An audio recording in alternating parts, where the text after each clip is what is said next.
नमस्कार एवरीवन, मैं चौधरी साहब चौधरी इस अकेडमी में आप सभी का हार्दिक स्वागत करता हूं।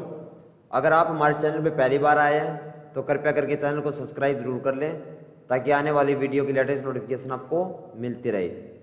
जैसे हम geography 7th class chapter 2 chapter analysis already कर चुके हैं। अभी हम उसी चैप्टर के एक्सरसाइज के क्वेश्चन करने जा रहे हैं हमारी पृथ्वी के अंदर।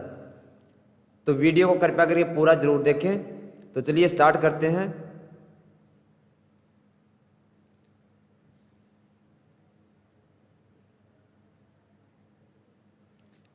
सबसे पहले हमारा क्वेश्चन होगा, पृथ्वी की 3 परतें कौन सी हैं।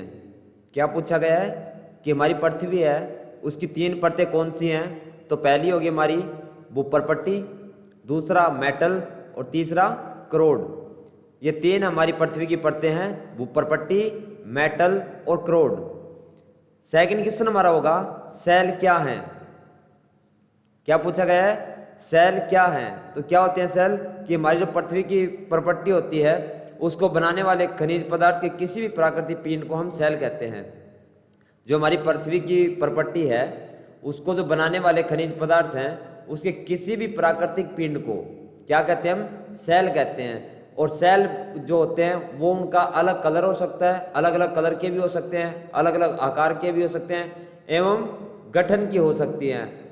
तो उसको हम क्या कहते हैं, सेल किसे कहते हैं। तो पृथ्वी की प्रॉपर्टी बनाने वाले खनिज पदार्थ के किसी भी प्राकृतिक पिंड को हम सेल कहते हैं और ये अलग अलग रंग और आकार के भी हो सकते हैं।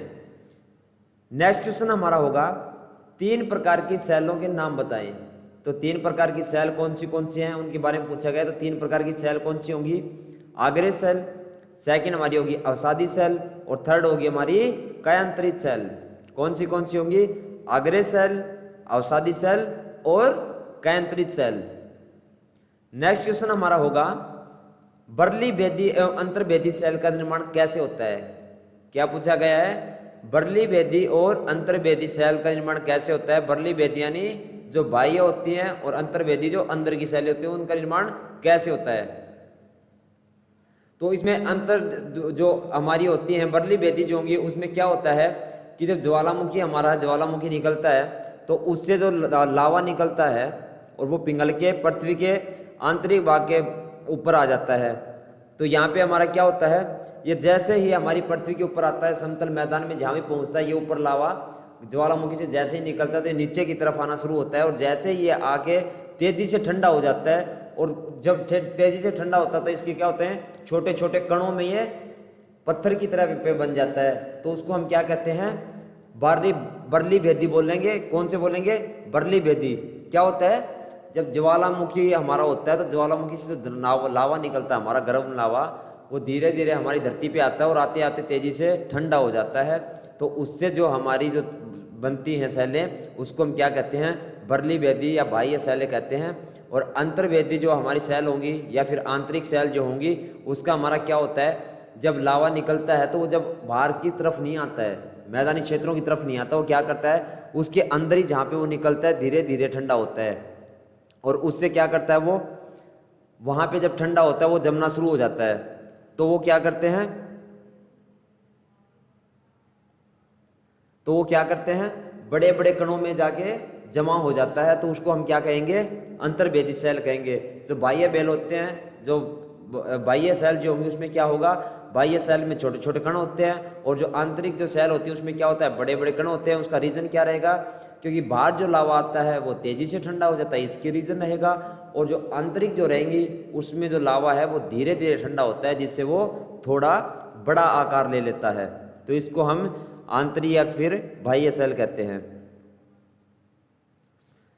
नेक्स्ट हमारा होगा, सेल चक्कर से आप क्या समझते हैं। क्या पूछा गया है, सेल चक्कर से आप क्या समझते हैं। तो इसमें क्या होगा, जब कोई भी एक सेल होती है और वो दूसरे सेल में परिवर्तन होने का जो चक्कर होता है उसको हम क्या कहते हैं, सेल चक्कर कहते हैं। मान लो कोई भी एक सेल है वो दूसरे सेल में जब अपनी स्थिति को परिवर्तित करती है तो हम उसको क्या कहते हैं, सेल कहते हैं, सेल चक्कर कहते हैं, सॉरी।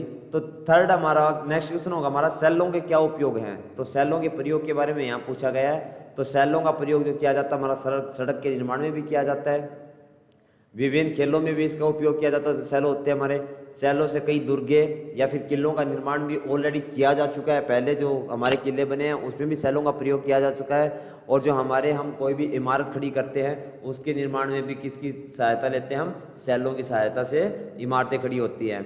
नेक्स्ट हमारा होगा कायांतरित सैल क्या है। क्या पूछा गया है, कायांतरित सैल क्या है। तो कायांतरित सैलें वो होती हैं जब आग्रह और अवसादी सैल जो है उनका उच्च ताप और उनका जो प्रेशर होता है उनके कारण वो कायांतरित सैलों में परिवर्तित हो जाती हैं। और एग्जाम्पल के लिए हम यहाँ पे किसका यूज कर सकते हैं, चिकनी मिट्टी से स्लेट और चूना पत्थर होता है उसको संगमरमर में परिवर्तन करना, ये क्या किसके एग्जाम्पल होंगे, कायांतरित सैल के। नेक्स्ट क्वेश्चन हमारा होगा द्रवित मैग्मा से बने सेल। तो यहाँ पे पूछा गया कि नीचे जो ऑप्शन दे रखे हो उसमें द्रवित मैग्मा से बने सेल कौन से होंगे। तो आग्रह जो है वो हमारा द्रवित मैग्मा से बना हुआ सेल होता है। नेक्स्ट क्वेश्चन हमारा होगा पृथ्वी की सबसे भीतरी परत कौन सी है। यहाँ पे पृथ्वी की सबसे भीतरी परत को पूछा गया। तो सबसे भीतरी जो परत होगी वो हमारी करोड होगी। मेटल भी आंतरिक परत होती है हमारी। जो परपट्टी होती है ना, परपट्टी ऊपर ही ऊपर की परत होती है। जो भारी परत होती है उसको हम क्या कहते हैं, परपट्टी। और ये बिल्कुल पतली होती है जिसके ऊपर हमारे घर और ये सब बने होते हैं, वो होती है हमारी। नेक्स्ट हमारा होगा सोना, पेट्रोलियम एवं कोयला किसके उदाहरण है। क्या पूछा गया, तो सोना है हमारा, जो पेट्रोलियम है और जो कोयला है वो किसके उदाहरण है। तो इन तीनों में से हमारे खनिज के वो उदाहरण होंगे। किसके, खनिज के उदाहरण होंगे। नेक्स्ट हमारा है सेल जिसमें जीवाश्म होते हैं। क्या कहा गया है कि जो सेल जिसमें जीवाश्म होते हैं तो उसका नाम पूछा गया है। तो वो कौन सी होंगी, हमारी अवसादी सेल। ये ऐसी सेल है जिसमें जीवाश्म होता है। नेक्स्ट हमारा होगा पृथ्वी की सबसे पतली परत है।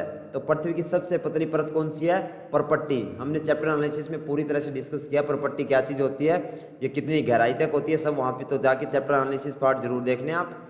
नेक्स्ट होगा निम्नलिखित स्तंभों को मिलाकर सही जोड़े बनाइए। यहाँ पे आपको टेबल दे रखे हैं 1 और 2, तो इनको आपस में क्या करना है, सुमेलित करना है, सही कौन सा इनका।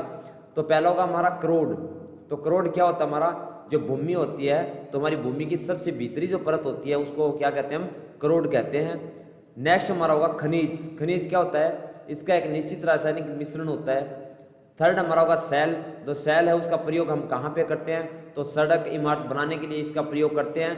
पहले भी जो किले थे उनको बनाने के लिए हम सेलों का प्रयोग कर चुके हैं, और आज भी जो इमारत बनाते हैं, हम घर बनाते हैं, तो उसमें भी सेलों का प्रयोग किया जाता है। फिर नेक्स्ट हमारा होगा चिकनी मिट्टी। तो चिकनी मिट्टी वो किस में बदल जाती है, हमारी स्लेट में बदल जाती है।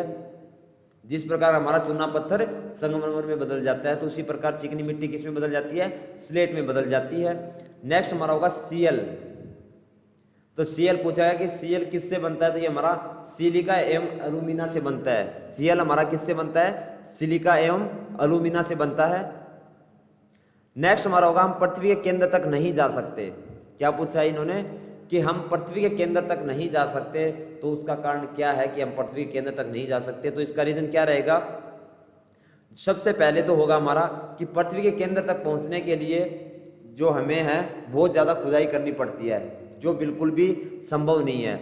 अगर हम पृथ्वी के नीचे अगर केंद्र तक जाना चाहते हैं तो हमें समुद्र की जो सतह है ना उसके ऊपर भी 6000 किलोमीटर तक खोदना पड़ेगा। कितना खोदना पड़ेगा, 6000 किलोमीटर तक। तो वो बिल्कुल भी मुमकिन नहीं है कि 6000 किलोमीटर तक हमें खोद सकें। तो इतनी खुदाई ही नहीं हो सकती, तो केंद्र तक पहुंचेंगे कैसे।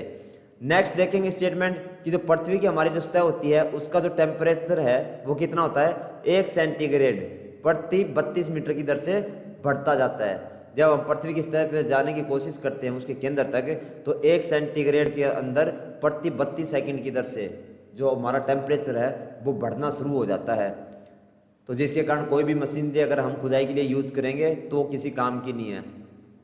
नेक्स्ट क्या देखेंगे हम कि पृथ्वी का जो केंद्रीय करोड़ है तरल अवस्था में आग का गोला है, वहाँ का दाब भी बहुत अधिक है। इसमें क्या देखा हमने, जो हमारा जो करोड़ पार्ट होता है वो क्या है, सबसे गर्म होता है। तो पृथ्वी के केंद्र तक हम बिल्कुल भी नहीं पहुंच सकते, क्योंकि करोड़ जो होता है वो तरल अवस्था में होता है, क्योंकि उसमें सिर्फ आग ही आग होती है, वो एक लावा की तरह होता है। और वहाँ पे जो वायु का जो प्रेशर है वो भी इतना ज़्यादा होता है। कई बार आपने वीडियोज़ में देखा होगा ज़मीन से पानी को निकलते प्रेशर के साथ में, तो जब थोड़ी गहराई में ही इतना ज़्यादा प्रेशर है तो इतना नीचे जाके तो प्रेशर जो है वो और भी ज़्यादा बढ़ जाता है। तो इसीलिए हम पृथ्वी के केंद्र तक नहीं पहुँच सकते बिल्कुल भी, ये बिल्कुल असंभव है। नेक्स्ट हमारा होगा अवसादी सेल अवसाद से बनती हैं। क्या पूछा इन्होंने कि अवसादी जो सेल है वो अवसाद से बनती है, तो उसके ऊपर डिस्कशन करेंगे हम।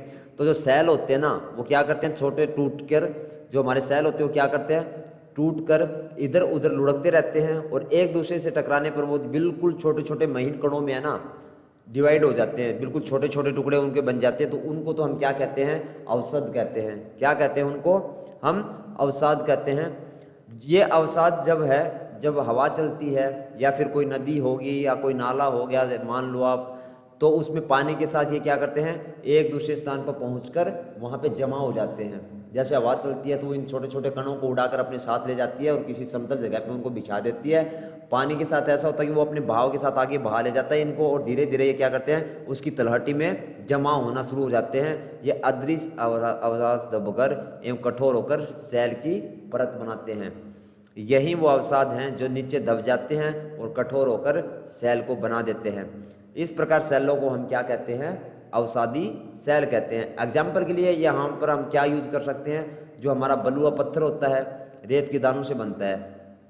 इन सेलों में क्या होता है, जो पौधे होते हैं हमारे, जानवर होते हैं और अन्य जो सूक्ष्म जीव होते हैं, वही इन सेलों पर रहे हैं कि जीवाश्म भी हो सकते हैं। इनका क्या कि जो हमारे मृत पौधे हो जाते हैं, कोई जानवर हो गया, कोई सूक्ष्म जीवाणु हो गया, तो मरने के बाद क्या है, नीचे जाना शुरू कर देते हैं। धीरे धीरे उन पर मिट्टी, वो आगे से आगे मिट्टी आना शुरू कर देती है।